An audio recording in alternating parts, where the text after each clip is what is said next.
আমরা চেষ্টা করি ওইভাবে। আমি এমনকি আমার পাশাপাশি যারা কোচ আমার অ্যাসিস্ট্যান্টগুলো আছে ওরা দুর্দান্ত চৌকস, আমার মতোই ওরা গড়ে উঠেছে।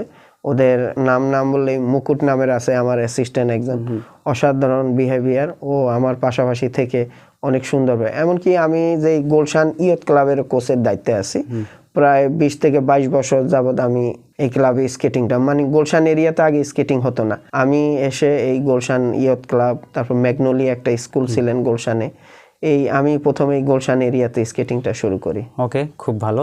এখন আমরা শেখার ব্যাপার নিয়ে যদি কথা বলি, প্রথমে আসে যে আসলে কেউ যদি শিখতে চায় তার বয়স আসলে কেমন হওয়া উচিত, আর সে কোথায় যোগাযোগ করতে পারে? এটা একটা সুন্দর প্রশ্ন করেছেন যে স্কেটিংটা শিখে আমাদের 2+ থেকে আমার 72 মানে 2 বছরের পর থেকে 72 বছর বয়স পর্যন্ত আমার আজাদ স্কেটিং ক্লাবের খেলোয়াড় আছে। আপনি দেখবেন বাবা করতেছে, মা করতেছে। আমার ওখানে সিনিয়র একজন সচিব ম্যাডাম, উনি করেন স্কেটিং।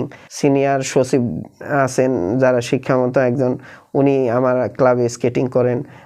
সুরাদ্দি হসপিটালের ডক্টর আছেন, হ্যাঁ উনি করেন, ওনার ছেলে, ওনার ওয়াইফ, বিশেষ মানুষ স্কেটিংটা এনজয় করে। কারণ পৃথিবীর অনেক দেশে তারা বেড়াতে যাচ্ছে, তখন দেখে আসতেছে যে স্কেটিংটা খুবই একটা জনপ্রিয় খেলা। এটা করে আবার আমাদের দেশে যে স্টুডেন্টরা দেশের বাইরে যাচ্ছে বিদেশে, কিন্তু ওখানে আপনার ক্যাম্পাস থেকে স্কেটিং করে এক ক্যাম্পাস থেকে আরেকটা ক্যাম্পাসে মুভ করতে পারতেছে। এটা শিখে গিয়ে ওরা অনেক লাভবান হচ্ছে। এমনকি ওখান থেকে ফোন করে থ্যাংক ইউ জানাচ্ছে যে স্যার এমন একটা জিনিস শিখিয়ে দিয়েছেন, আজকে আমরা বিদেশে পড়াশোনা করতে আসছি, কিন্তু আমাদের যদি না শিখে আসতাম তাহলে এখানে প্রচুর টাকা খরচ করে এটা আমাদের শিখতে হতো। ওরা স্কেটিং করে এক ক্যাম্পাস থেকে আরেক ক্যাম্পাসে বিদেশিদের সাথে স্কেটিং চালিয়ে চলে যাচ্ছে। গুড। এটা কি মানুষ প্রফেশন হিসেবে নিতে পারে? হ্যাঁ, আলহামদুলিল্লাহ, আমি তো প্রফেশন হিসেবেই নিয়েছি। আমি স্কেটিং শুরু থেকে এই পর্যন্ত স্কেটিং থেকে আলহামদুলিল্লাহ আল্লাহ অনেক ভালো রেখেছে, অনেক শুকরিয়া। অবশ্যই আমরা এর আর্নিং ব্যাপার সম্পর্কে জানবো। তার আগে যদি আমরা বলি যে আমি এখন শিখতে চাই সাপোজ, তো আমি কোথায় যোগাযোগ করব? আচ্ছা, আপনি ঢাকা যেমন আমাদের চন্দ্রিমা জিয়া উদ্যান, এখানে আসলে আপনি সকালে প্রতিদিন বিকেলে 3:30টার পর থেকে আপনি মাগরিবের আজান পর্যন্ত প্রতিদিন হচ্ছে। এমনকি সকাল শুক্র শনিবার দিন সকালেও আমরা করাচ্ছি, যেন সকালে যারা ফ্রি থাকে তারা যেন সুযোগ পায়।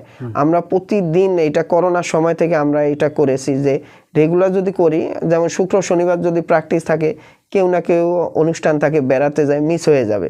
এই জন্য আমরা সপ্তাহে প্রতিটা দিন রেখেছি, যেন সে সপ্তাহের যে কোনো 1-2টা দিন অন্তত সে ফ্রি হয়ে শিখতে পারে, মানে তার পছন্দ অনুযায়ী সময় সে শিখতে পারে। জি।